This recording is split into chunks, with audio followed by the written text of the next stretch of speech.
Mbote na bino batata ba mama balandi nyonso ya bosolo na politique bilenge. Ezali ngai ndeko na bino Israël Mutombo, présentateur principal ya bosolo na politique. Oyo bobengaka mingi Sango Mokonzi, chef de poste, officier de permanence, ndenge bino moko bolingaka. Nazui maloba sikao aboye d'abord pona ko s'excuser par rapport à incident où est commis mokolo ya lelo le 18 mai 2020. Biso tozali ba partenaire ya Congo Web na émission na biso boso na politique officielle. Tolekaka lundi, mardi, mercredi, jeudi, vendredi na ngonga ya 11h juste. Et puis ba rediffusion nyonso e yebani ndenge toyokana na bango. Lelo tozali mokolo ya liboso ya semaine lundi. Toye ko sala émission bomo mesano alors que ba invité bazalaki déjà annoncé honorable Daniel Safou Buchimuni. Tozaki pe na monsieur Alain Aleng yepe ngaka za na plateau bango mibale lokola débat. To annoncaki déjà bomo mesano lelo toye na tongo pona ko sala émission. Naza kotanga bato assistant na ngai monsieur Trésor Kalafai oyo boyebi, monsieur Précieux Mouyoko pe boyebi, Roublin Bamba azali, Ordi azali na Platini. Libota mobimba toye ko sala mosala ndenge to salaka. Na grande surprise na biso. Tango to komi na Congo Web, to koti na ba bureau, ngonga émission ekoki poto kende ko sala émission. Bakangi porte ya studio to kota na studio te.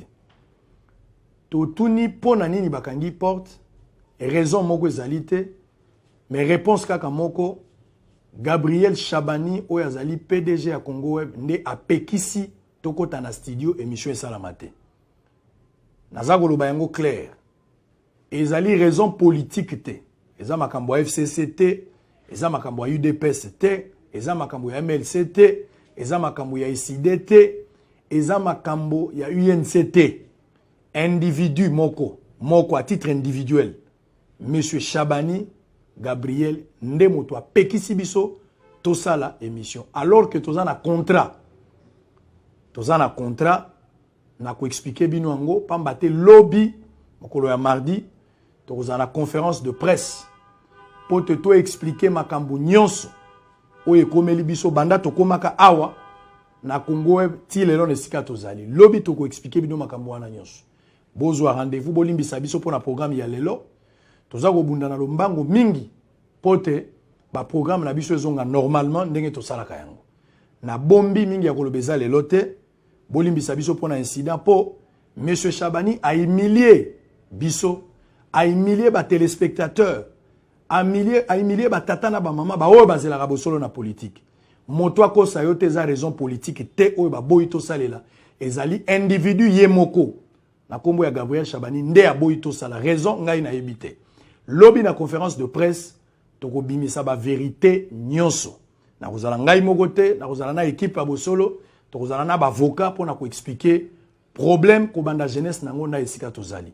Bozwa rendez-vous pour na lobby, bo yikela biso mpiko pour na lelo, bato ozola nanga pe na internet, bo yebi ke sengela ki boleka. Bo bolanda biso ndenge tolekaka, mais malheureusement moi to sala ezalité. Tolongwaka Afrika, toyaki awa tosali musala, je pense que tant musu tokomi na suka ya musala na siko tozali. Mais ba vérité nyonso, bozala kimia na ko bomba eloko te. Mais naza ko insister, likambo ya politique na makambo yo ezate. Oh politique ya bato po bayambaki Ibrahim, to po bayambaki pasteur Mukuna, to bayambaki Motoboy, lokuta politique ezalité individu yemoko à titre individuel nde andimi ko boya bosolo eleka. Alors kazana mbongo na biso ya 2 mois. O to futaki anticipatif, to futi pour na mois de mai, to futi pour na mois de juin. TV za radio te, na ko bombelo ko te, nena yebisa bino na za congélateur te. Lobi na kozala na place abinvité ngamo na kozala réchaud na ko bimisa biloko nyonso. Kimia na mabota na bino bobonde la pona biso. Yango nde raison na yebisa ki bino boti ya mbongo, bo pesa ba $1, bo pesa ba soutien na bino pour permettre biso to sala eloko na biso moko. Soki bo pesite to kozala na difficulté ya ko concrétiser ba 9 concepts to zanango. Bo pesa biso maboko cha $1 non ba numéro ya M-Pesa, numéro ya Orange Money, numéro ya RTL pesa koya. Nyonso wana bo contribuer même na bandeko bazana banque bo contribuer. Na lingi bino mingi tozana besoin ba soutien na bino na période oyo. Oya bino sango mokonzi avec la grande équipe à boso na politique Tokutani lobby na conférence de presse avec le même plaisir, pour le même travail, mais cette fois-ci, Tokobimisa nyonso, Tokobate la mutute. Kimia na mabota na bino, Tokutani lobby.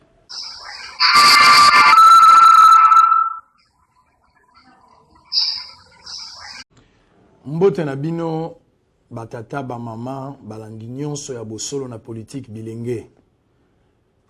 Ezali ngai ndeko na bino Israël Mutombo, présentateur principal ya bosolo na politique. Oyo bobengaka mingi Sango Mokonzi, chef de poste, officier de permanence, ndenge bino moko bolingaka. Nazwi maloba sika wa boye, d'abord pona ko s'excuser par rapport ya incident oyo ekomi mokolo ya lelo le 18 mai 2020. Biso tozali ba partenaire ya Congo Web na émission na biso boso na politique officielle. Tolekaka lundi, mardi, mercredi, jeudi, vendredi na ngonga ya 11h juste. Et puis ba rediffusion nyonso e yebani ndenge toyokana na bango. Lelo tozali mokolo ya liboso ya semaine lundi. Toye ko sala émission Bomo Mesano alors que ba invité bazalaki déjà annoncé honorable Daniel Safou Buchimuni. Tozaki pe na monsieur Alain Aleng yepe ngaka za na plateau bango mibale lokola débat. To annoncaki déjà Bomo Mesano lelo toye na tongo pona ko sala émission. Naza kotanga bato assistant na ngai monsieur Trésor Kalafai oyo boyebi, monsieur Précieux Mouyoko pe boyebi, Roublin Bamba azali, Ordi azali na Platini. Libota mobimba toye ko sala musala ndenge to salaka. Na grande surprise na biso. Tango to komi na Congo Web, to koti na ba bureau, ngonga émission ekoki poto kende ko sala émission. Bakangi porte ya studio to kota na studio te. Totuni pona nini bakangi porte, raison moko ezali te, mais réponse kaka moko, Gabriel Chabani oyo azali PDG ya Congo Web nde apekisi tokota na studio émission esalamate. Naza koloba yango clair. Ezali raison politique te. Eza makambo ya FCC te, eza makambo ya UDPS te, eza makambo ya MLC te, eza makambo ya ICD te, eza makambo ya UNC te. Individu moko à titre individuel. Monsieur Chabani Gabriel nde moto apekisi biso tosala émission alors que tozana contrat na ko expliquer bino ngo pamba te lobby mokolo ya mardi tozana conférence de presse pour te expliquer makambo nyonso oyo komeli biso banda tokomaka awa na Congo Web ti lelo nesika tozali lobby to ko expliquer bino makambo wana nyonso. Bozwa rendez-vous bolimbisa biso pour na programme ya lelo. Toza ko bunda na lombango mingi pote ba programme na biso ezonga normalement ndenge to salaka yango. Na bombi mingi ya kolobeza lelo te bolimbisa biso pour na incident po monsieur Chabani a humilié biso, a humilié ba téléspectateurs, a humilié ba tata na ba mama ba oyo bazela bosolo na politique. Moto akosa yo te za raison politique te oyo ba boyi to salela ezali individu yemoko. Na kombo ya Gabriel Chabani nde aboyi to sala raison ngai na yebite. Lobby na conférence de presse toko bimisa ba vérité nyonso. Na kozala ngai moko te, na kozala na équipe ya bosolo, to kozala na ba avocat pour na ko expliquer problème ko banda jeunesse nango na esika tozali. Bozwa rendez-vous pour na lobby, boyi ke la biso mpiko pour na lelo, bato ozona nanga pe na internet, bo yebi ke singela ki boleka. Bo bolanda biso ndenge tolekaka, mais malheureusement moi to sala les alités. Tolongwaka Afrika, toyaki awa tosali musala, je pense que tant musu tokomi na suka ya musala na siko tozali. Mais ba vérité nyonso, bozala kimia na ko bomba eloko te. Mais naza ko insister, likambo politique na makambo yo ezate. Oh politique ya bato po bayambaki Ibrahim, to po bayambaki pasteur Mukuna, to bayambaki Motoboy, lokuta politique ezalité individu yemoko à titre individuel nde andimi ko boya bosolo eleka. Alors kazana mbongo na biso ya 2 mois.